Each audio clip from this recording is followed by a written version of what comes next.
back for that free meal? Go on, peruse my menu.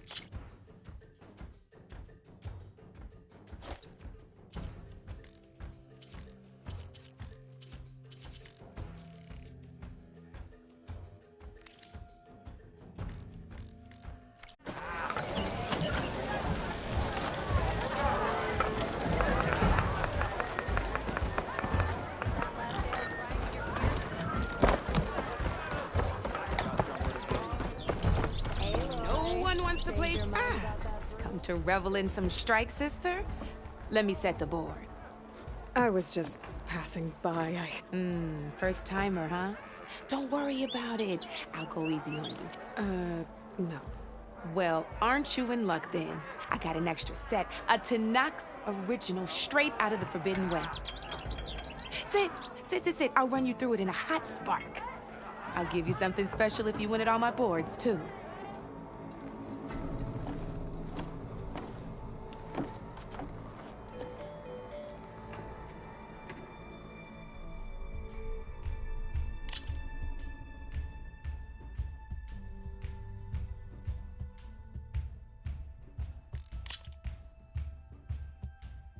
All right, let's start off simple.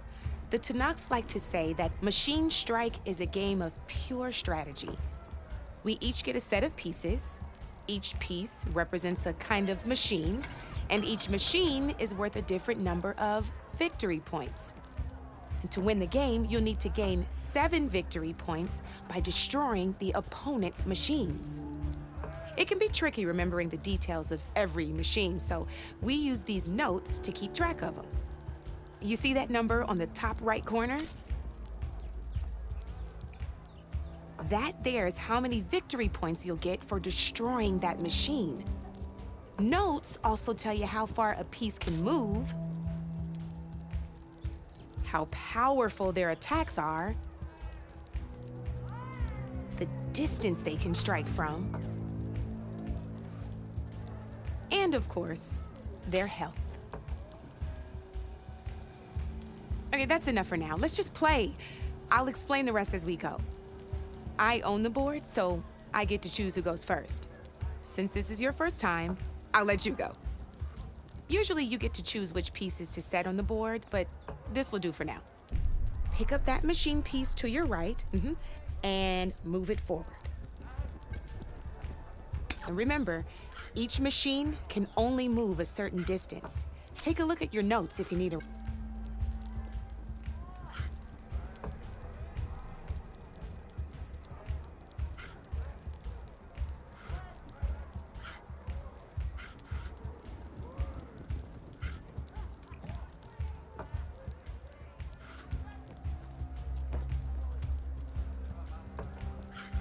Easy enough, huh?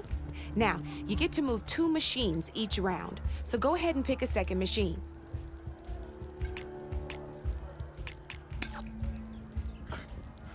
Perfect.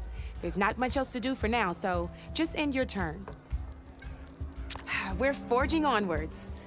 Let me move my pieces here. And we're back to you. This time, why don't you try attacking one of my pieces? Try with that machine on your right first.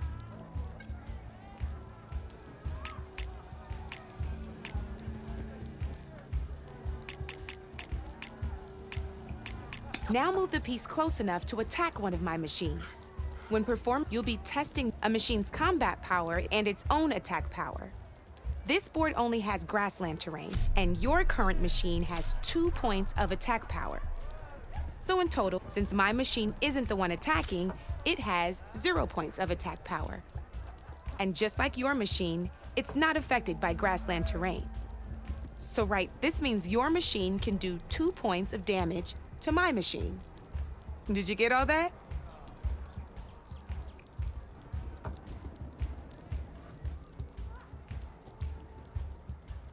Knew you were a smart one. Finish up by attacking my machine. Not pulling any punches, huh? Now grab that second machine of yours. See how your machine can't move close enough to attack mine? You can make your machine sprint. That lets it move one space further. Try.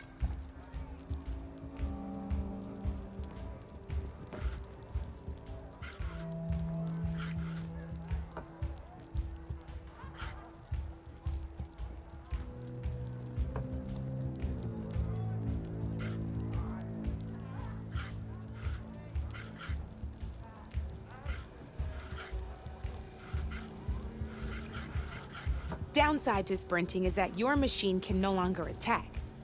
Now, some players like to take a risk and overcharge their machine. Overcharging lets you attack after a sprint, but it will damage your machine's health by 2 points. So use at your own discretion. Let's try doing that now so you can see what... That's about it for your turn then.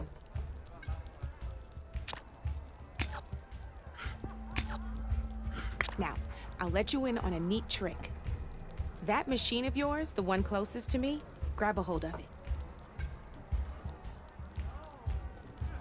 Same as in the wilds, machines have both armored points and weak points. You can see them marked. Blue shows where their armor is thickest. Hit them there and you'll do some. Now, red shows them. Here, let me show you. Rotate that piece so your machine faces mine. Now let that machine... Off the board she goes, and there's your first victory points. You don't have 7 of them yet, so let's keep going. Your machine attacked mine, but hasn't moved yet. Go ahead and move downwards towards my remaining piece.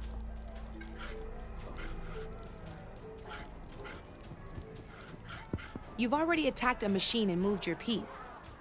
But if you overcharge your machine, and by the look of your machine's health, you'd be sacrificing your piece to defeat mine.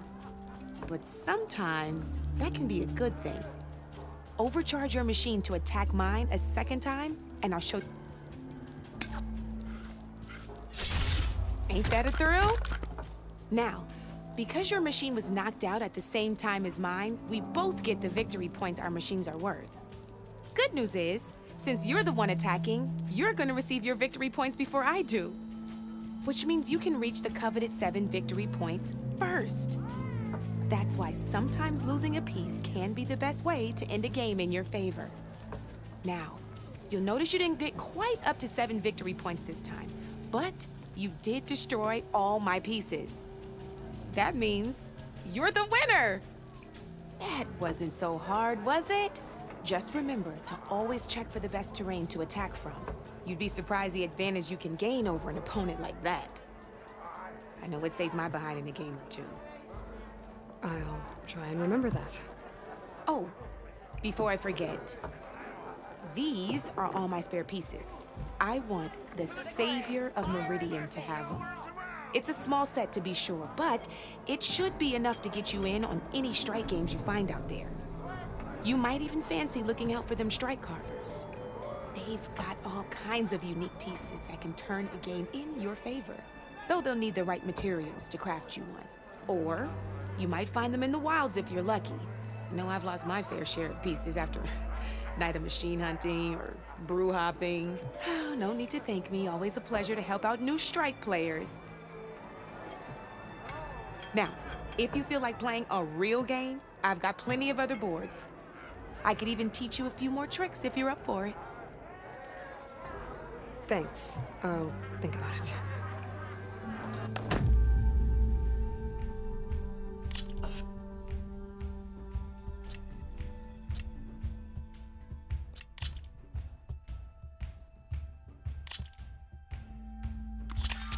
I knew I'd make a strike player out of you yet. How about this time I tell you how to use a board's terrain to your advantage? This one's got all the different terrains you can encounter in a game of Strike. Knowing when and how to use them can mean the difference between victory and defeat. Terrain mainly affects your machine's combat power. As you know, when fighting an opponent's machine, you compare its combat power to yours. The higher your machine's combat power, the more damage you can do. So finding the right terrain is an essential strategy for overpowering your opponent. Here, I'll show you. Grab that piece to your left and move to attack my machines.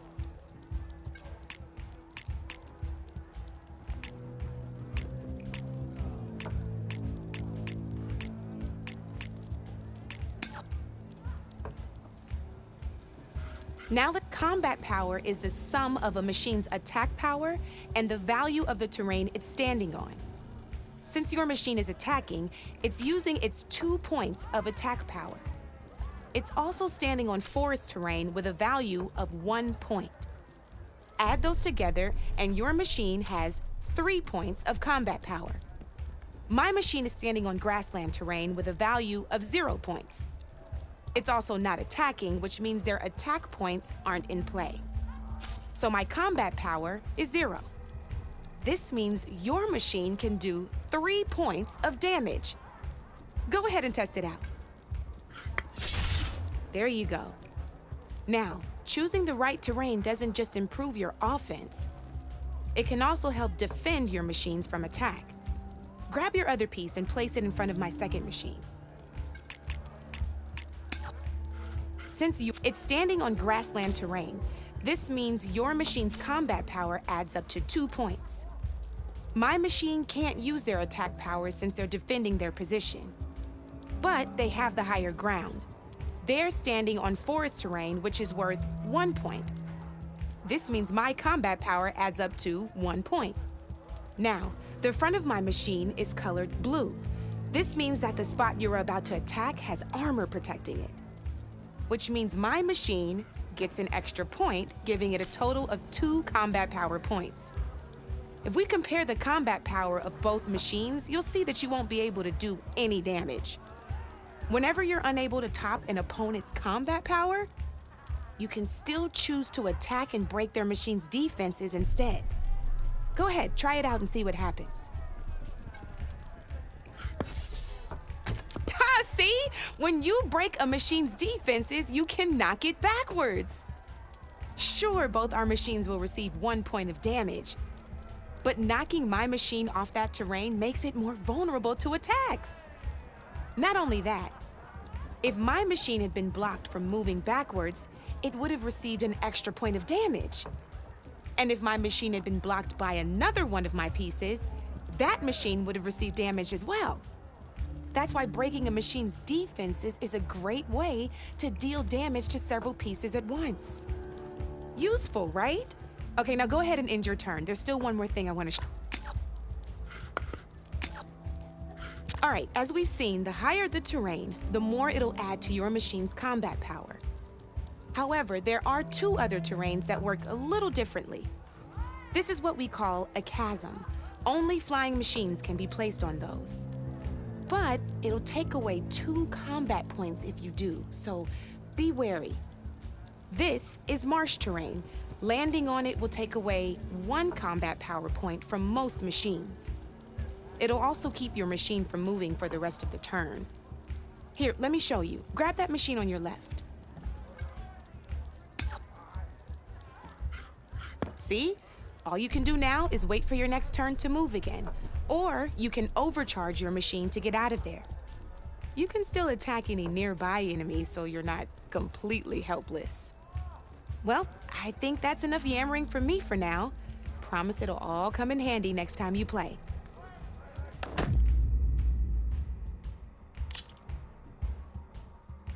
Come back anytime, Red.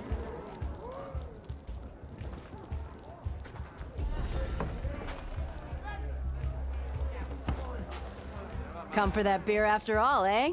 Here, sit down. Get a pint in her hand. Wasn't expecting you to swing by. Since when do I do what's expected? Ha! There's that spark. Fire and spit. Fire and spit.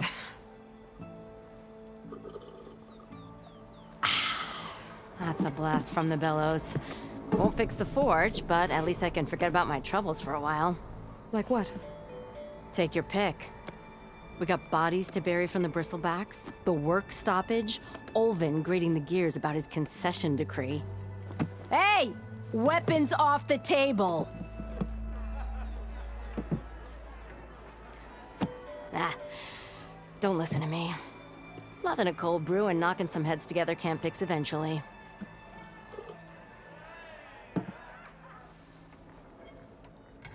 I thought you'd be back in Freeheap. Well, after the big battle at Meridian, I went back, but realized it was running smooth. Didn't need me. Heard about the rebuilding out at Barren Light. Figured they could use another hammer. Been scraping by ever since. You could always leave. And go back east? Nah. I ain't one to leave a lit forge. Besides, someone's gotta be a squeaky wheel for the workers around here. So the bristlebacks in the Daunt. You're a pig. Blasted things, those bristlebacks. They just showed up one day, rampaging around the valley like they exploded out of a forge. Lost some good people. But the way I hear it, you've been busy smashing those beasts for scrap. Well, the embassy won't start without them gone. Yeah, well, you're doing Chainscrape a favor too. The less bristlebacks there are, the less Olvin can crank it to his advantage. But how could bristlebacks in the Daunt help Ulvund? 2 words. Concession decree. Since no one knows where the bristlebacks came from, Olvin has taken to blaming the Karja for him. He's hoping to dig up enough old resentments to get a strike going until the concession's signed. This is just his latest attempt.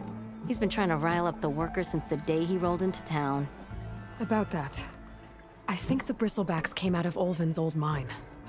Now there's a spark that could light a fire. Can you prove it? I'm working on it. By the forge. Grab my ear if you nail it down. So about Ulvund. Around here, everything's about Olvend. How'd he end up in charge? He got here early, like a squirrel smelling a fat nut. He knew rebuilding Barren Light would need stone and timber. So he jangled purses all over Mainspring, getting investors to front claims on anything in the Daunt that might be worth a damn. Thing is, all the bankers back home know that this is Karja land, and the Sun King can revoke those claims at any time. That's why he's desperate for the magistrate to sign off on a concession decree. This concession decree, what is it exactly? And how would it help Ulvund? It's pig diddle, that's what. A writ that would put all Osram claims in the Daunt under Osram law, even though they're on Karja land. It would mean that any existing ore, stone, and timber claims couldn't be revoked by the Karja. No more risk, no more hesitation for investors back in the claim to pour in the shards and expand their business. And since Olvund has a stake in all those claims, it would make him richer than a scrapper in a junk heap. Not to mention Chainscrape would become an Osram municipality, so he could buy enough votes to call himself an elderman. He's a sly old badger, I'll give him that. Figures if he keeps up the pressure, eventually the magistrate will sign.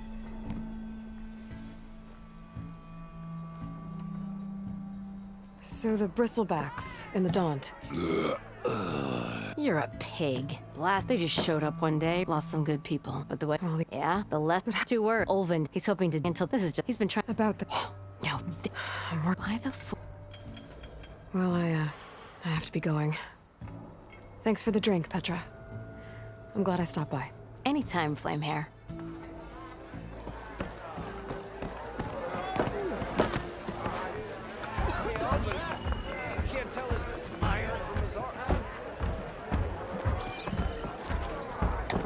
Yes. Something else? I need to go. Of course.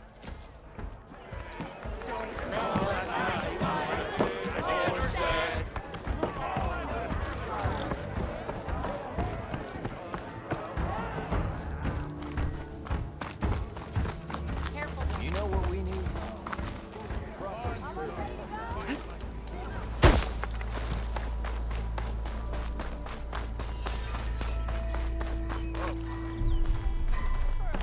You look like you're itching for a fight, friend. You wanted to speak to me? Well, you know better than anyone it's a dangerous world out there, and not just against machines. Name's O'Dirk. This here's my training pit. Best place to practice close combat this side of the Forbidden West. Say, I wonder who'd win in a fight. You, the savior of Meridian, champion of the East, or the Enduring, master of the West. Who? The Enduring, a legendary Tenakth fighter, the master of masters. I've heard the Tenakth have training pits just like this one. It's how the warriors get so fierce, see? And only the very best from the pits get to train with the Enduring. So, to find the Enduring, I should look for these training pits if I'm ever out that way? You'll have to go far if you do. The Tenakth are split into 3 clans. 3 clans, 3 capitals, 3 training pits. My guess is you'd have to beat all of them if you want to train with the Enduring. If the Tenakth don't kill you on sight, that is. But that's a far spark in the wind. As for right now, I also offer challenges to test your fighting skill. Who would I be fighting exactly? You? Well, I know you're the savior and all, but you have to beat all the others first to challenge me. Rules are rules. We only use dual blades and practice arrows, mind. These drunken fools would run themselves through otherwise. You'll have to leave everything but your spear and practice arrows at the gate. But I'll look after your gear, not to worry. So, what do you say? Up for some training? I might be. That's what I like to hear.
This one goes to the Nora.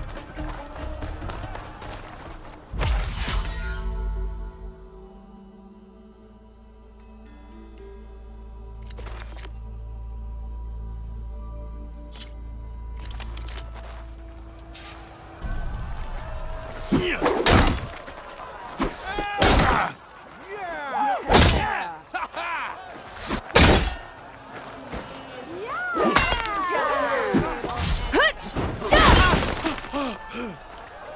again.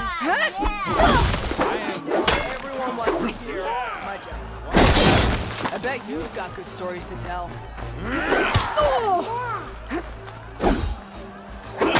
Everyone's sure about my drink.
Am I lost, or am I exactly where I'm meant to be?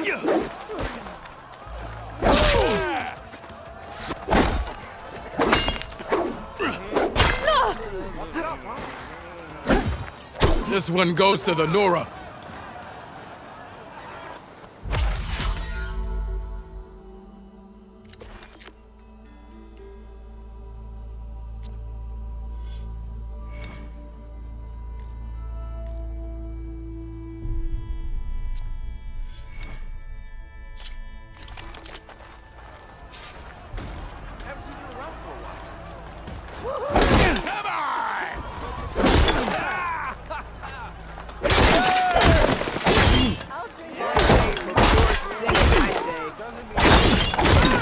Light attacks are fast, but easily blocked. So learn to combine them with other attacks.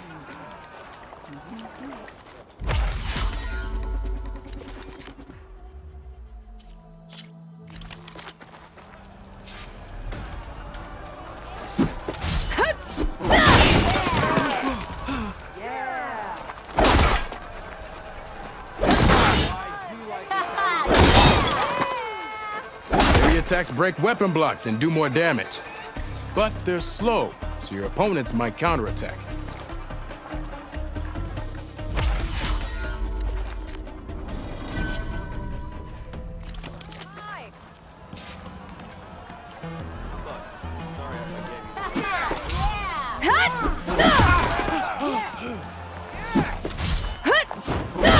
Attacks smash weapon blocks to really hammer an enemy with damage. But they're slow and leave you vulnerable, so pick your moment.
again. I was Don't silly. you think I forgot? I never forget.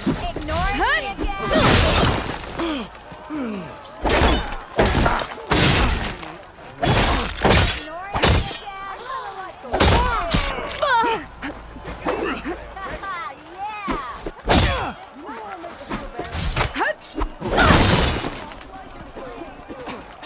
Ho there.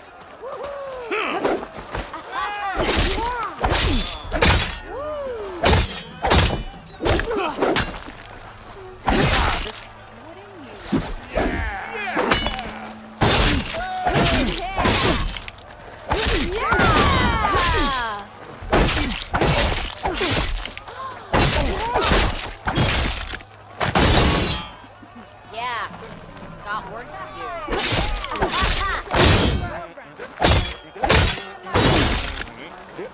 Not again.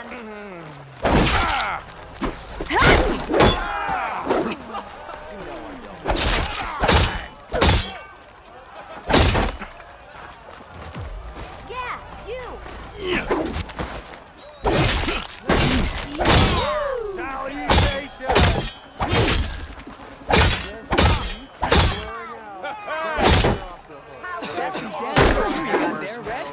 This one goes to the Nora.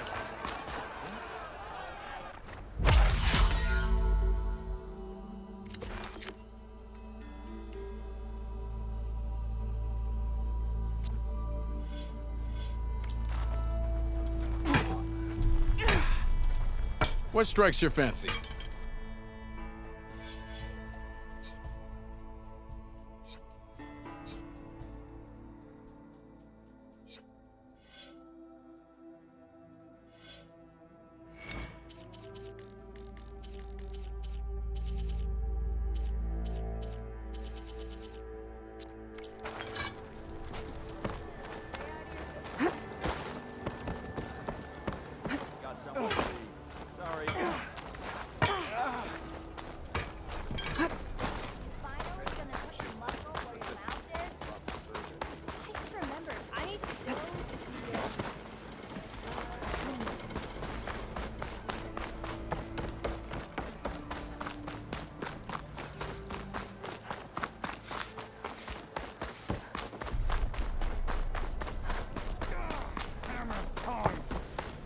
Help Corvin and the others are doing. What happened to you?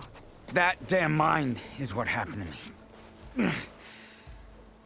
It won't be the last injury if Olvin keeps shoving those tongs into those tunnels.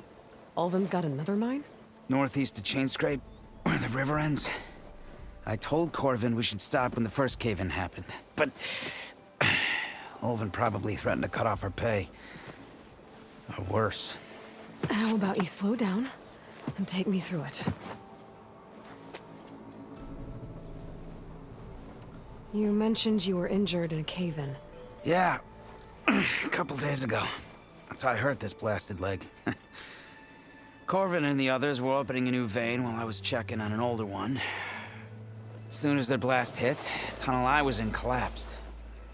Might have dodged it if I wasn't running on barely a spark of sleep. We were pushing too hard and too fast. And you're afraid Corvin and the others might not be as lucky if it happens again. Mm-hmm.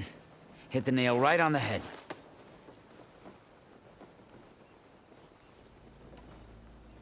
How come Ulvin's in charge? Don't these mines belong to the Karja? Try telling Olvin that. He brought in all the backing to get them open. Might as well own them. Fire and spit. You ask him. He owns us as well. Who's Corvin? He's their foreman. And a damn good one. The kind that knows how to deal with management when it gets unreasonable. But Olvin... his demands go beyond unreasonable. Corvin's been doing his best to appease him. He even blamed himself for my injury when it was Olvin who ordered the extra shifts. Sounds like a good guy. That's why we all put up with the long hours and lousy conditions. But if the whole mine becomes unstable, I'd rather suffer Olvin's wrath than die buried in rubble. I could check in on your crew if I'm in the area. I would appreciate that. Thank you.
Hey! A little clumsy, aren't ya?